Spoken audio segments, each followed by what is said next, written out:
Hello दोस्तों, आप सभी को प्रभु यीशु मसीह के नाम में जय मसीह की। परमेश्वर के नाम की स्तुति हो, परमेश्वर के नाम की महिमा हो।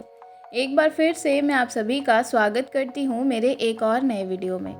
दोस्तों, आज का जो ये वीडियो है ये बहुत ही खास होने वाला है हर एक उस व्यक्ति के लिए जो आज यीशु मसीह पर विश्वास करते हैं या भी प्रभु यीशु मसीह पर विश्वास नहीं भी करते हैं, तो भी आप इस वीडियो को देख सकते हैं। आज का जो वीडियो है ये मैं लेकर के आई हूँ, क्या नर्क असल में है? क्योंकि बहुत सारे लोग आजकल ये मानते हैं, चाहे हम वो किसी और धर्म में देखें या हम किसी अदर चीज़ में देखें, तो क्या है, बहुत सारे लोग कहते हैं कि जो है पृथ्वी पर ही नर्क है और पृथ्वी पर ही स्वर्ग है। लेकिन क्या नर्क असल में है कि नहीं है, आज इस वीडियो में हम जानेंगे। नर्क सुनते ही आपके मन में चाहे जैसी भी तस्वीर उभर आए, मगर ज़्यादातर लोग यही सोचते हैं कि नर्क एक ऐसी जगह है जहां लोगों को अपने पापों की सज़ा भुगतनी पड़ती है।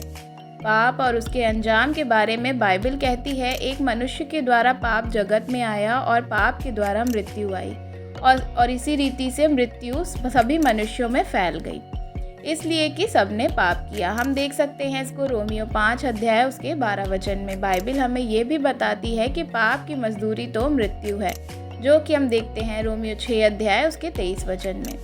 जब पाप की सज़ा मौत है, तो नर्क के बारे में सच्चाई जानने के लिए हमें इस ज़रूरी सवाल का जवाब पाना होगा। मरने पर हमारा क्या होता है? क्या इंसान मरने के बाद किसी और रूप में ज़िंदा रहता है? नर्क कैसी जगह है और वहाँ कैसे लोग जाते हैं? क्या नर्क में रहने वालों को कोई उम्मीद है? बाइबल इन सवालों का सही जवाब देती है, जिन पर आप सभी यकीन कर सकते हैं। मौत के बाद की ज़िंदगी क्या होती है? क्या हमारे अंदर आत्मा जैसी कोई चीज़ है? और क्या वह शरीर के मरने के बाद भी जिंदा रहती है? जवाब के लिए गौर कीजिएगा कि पहला पुरुष आदम कैसे जिंदा इंसान बना। बाइबल बताती है, यहोवा परमेश्वर ने आदम को भूमि की मिट्टी से रचा और उसके नथनों में जीवन की श्वास को फूंक दिया, जो कि हम देखते हैं उत्पत्ति 2 अध्याय उसके 7 वचन में।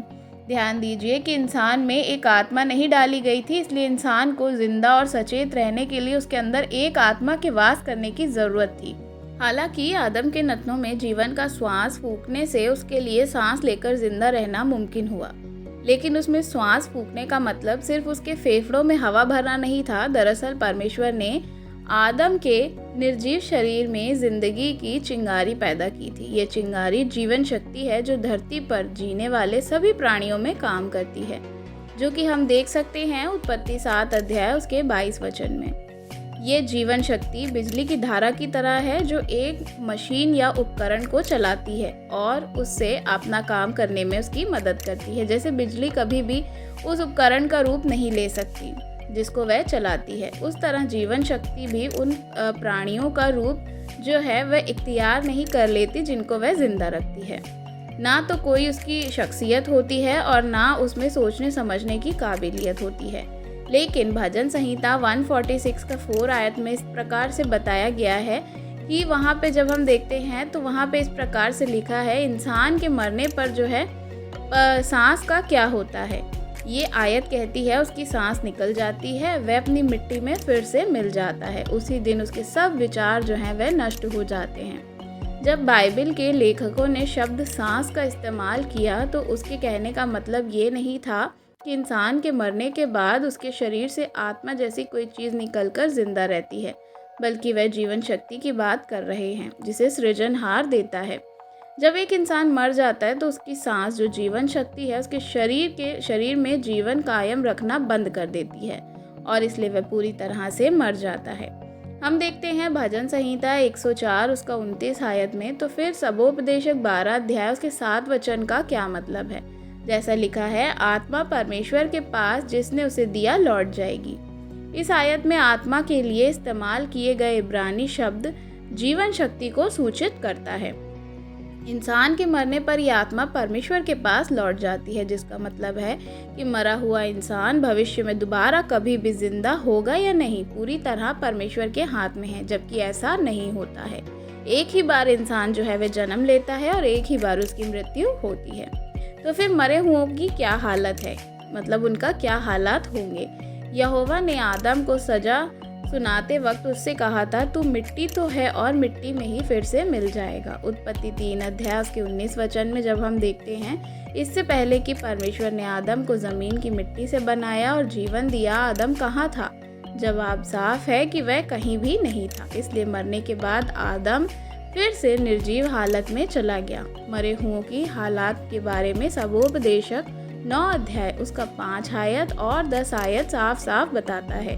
मरे हुए कुछ भी नहीं जानते। अधोलोक में जहाँ तू जाने वाला है, न काम, न युक्ति, न ज्ञान, न बुद्धि है।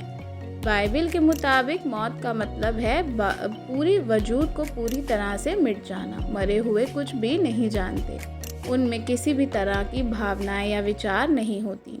हमेशा की यातना की जगह या ऐसी कब्र जहाँ पर सभी जाते हैं क्या है या कहाँ होगी। जब मरने पर इंसान का वजूद पूरी तरह से ख़त्म हो जाता है, वह सचेत नहीं रहता, तो ये कहना गलत होगा कि नर्क जैसी एक जगह अस्तित्व में है जहाँ दुष्टों को दुख भोगना पड़ता है। इस बारे में मतभेद इसलिए पैदा हुआ क्योंकि बाइबल के लेखकों ने जो है कई बार इस चीज़ का इस्तेमाल किया है। पुराने ज़माने में यूनानी लोग इस शब्द का इस्तेमाल ये बताने के लिए करते थे कि नरक एक मृत्यु लोक है जहाँ मरे हुओं को की जो आत्माएं हैं उनको सज़ा दी जाती है। बाइबल की कुछ आयतें भी यूनानी शब्द के अनुवाद नर्क भी क्या है वहाँ पे दिया गया है। लेकिन जब बाइबल के लेखकों ने शब्द जो कि हेडीज़ का इस्तेमाल किया तो वे क्या बताना चाहते हैं, इसका जवाब पाने के लिए हमें जांचना होगा कि हमारी हिंदी बाइबल के कुछ शब्द ऐसे हैं जिनका कैसे इस्तेमाल हुआ है। बाइबल का लेखक हैं लूका बताता है कि यीशु मरने के बाद उसका क्या हुआ। यीशु ने क्या किया, अधोलोक में क्या किया, वे छोड़े गए और उन्होंने क्या किया था, वहाँ पे जो वहाँ के लोग थे उनको वहाँ से वे उन आत्माओं को छुड़ा करके लाए थे। जब हम देखते हैं प्रेरितों के काम 2 अध्याय के 31 वचन में, तो वहाँ पर इस प्रकार से लिखा गया है कि प्रेरित पौलुस ने लिखा है, मैंने तुम्हें वही बात पहुंचा दी कि पवित्र शास्त्र वचन के अनुसार यीशु मसीह हमारे पापों के लिए मर गया और गाड़ा गया और पवित्र शास्त्र के अनुसार तीसरे दिन जी भी उठा। पहला कुरिन्थियों 15 अध्याय उसका 3 से 4 वचन जब हम देखते हैं तो वहाँ इस प्रकार से लिखा है कि यीशु अधोलोक यानी कब्र में था, लेकिन उसे हमेशा के लिए वहाँ नहीं छोड़ दिया गया, बल्कि उसका पुनरुत्थान किया गया यानी दोबारा जिंदा किया गया। धर्मी पुरुष जो था वह आयूब के मामले पर भी ध्यान दीजिए, जिसने बहुत दुख सहा। वह अपनी बदहाली से छुटकारा पाना चाहता था, इसलिए उसने विनती की, भला होता कि तू मुझे अधोलोक में छिपा लेता और तब तक क्या करते, तेरा क्रोध ठंडा ना हो जाए तब तक तू मुझे छिपाए रखता। आयूब 14 अध्याय के 13 वचन ये कहता है कि कितना बेतुका होगा कि आयूब ने अपनी तकलीफ़ों से बचने के लिए ऐसी जगह जाना चाहा जहां आग जलती रहती है। आयूब की समझ में जो अधोलोक का मतलब है वह क्या था, कब्र था, जहां जाने पर दुखों का अंत होता है। ये दिखाता है कि बाइबल के मुताबिक जो अधोलोक है उसका मतलब कब्र है, जहां अच्छे बुरे सभी जाते हैं। नर्क की आग हमेशा के लिए भस्म कर देती है क्या? ऐसा सच में है?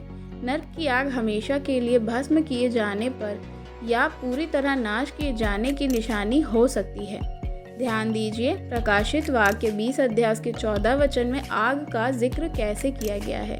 मृत्यु और अधोलोक भी आग की झील में डाले गए। यहाँ बताया गया है कि झील का एक मतलब है क्योंकि उसमें डाले जाने वाले मृत्यु और अधोलोक सचमुच नहीं जलाए जा सकते। यहाँ की आग की जो झील है ये दूसरी मृत्यु है, ऐसी मृत्यु जिसके बाद दोबारा जी उठने की कोई भी उम्मीद नहीं की जा सकती है।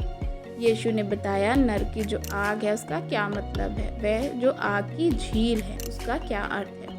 जब हम देखते हैं मत्ती 5 अध्याय के 22 वचन में और मरकुस 9 अध्याय उसका 47 और 48 वचन में, तो वहाँ इस प्रकार से लिखा है, नरक की आग का जो है वहाँ पर 12 बार जिक्र किया गया है। यहाँ हनूम की घाटी को दर्शाता है जो यरूशलेम की दीवारों के बाहर थी। जब यीशु धरती पर था उस समय इस घाटी को कूड़ा और करकट फेंकने के लिए इस्तेमाल किया जाता था। वहाँ अपराधियों और जानवरों की लाशों को, हर तरह की गंदगी जो है वहाँ पर फेंकी जाती थी। कूड़े को जलाने के लिए आग में गंधक डाली जाती थी ताकि वहाँ हमेशा आग जलती रहे। यीशु ने हमेशा के विनाश को सूचित करने के लिए उस घाटी का बिल्कुल सही उदाहरण दिया है। गेहेना की तरह आग की झील में हमेशा के लिए होने वाले विनाश की निशानी है। मृत्यु और अधोलोक को उसमें डालने का मतलब ये है कि जब इंसान को पाप और मृत्यु की सज़ा से छुटकारा मिल जाएगा तब मृत्यु और अधोलोक नहीं होगा, और जो लोग जानबूझकर पाप करते हैं और पश्चाताप नहीं करते हैं उनका भाग भी उसी झील में होगा, जो कि हम देखते हैं प्रकाशित वाक्य उसका 21 अध्याय और उसका 8 वचन। उन्हें भी सदा के लिए मिटा दिया जाएगा। दूसरी तरफ जो लोग अधोलोक यानी कि उस कब्र में हैं जहां इंसान जाते हैं, उन्हें परमेश्वर याद रखता है और उन्हें एक बहुत बढ़िया भविष्य देगा। तो अब हम देखेंगे कि क्या अधोलोक जो है वह खाली हो जाएगा। जब हम देखते हैं प्रकाशित वाक्य 20 अध्याय उसके 13 वचन में, तो वहाँ इस प्रकार से कहता है कि समुद्र ने उन मरे हुओं को जो उसमें थे दे दिया, और मृत्यु और अधोलोक ने उन मरे हुओं को जो उनमें थे क्या किया, उन्होंने दे दिया।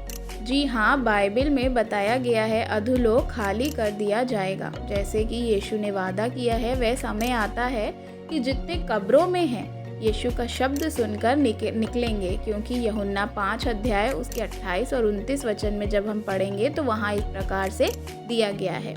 जी हाँ, यहोवा उन लाखों लोगों को याद रखता है जो मर गए हैं।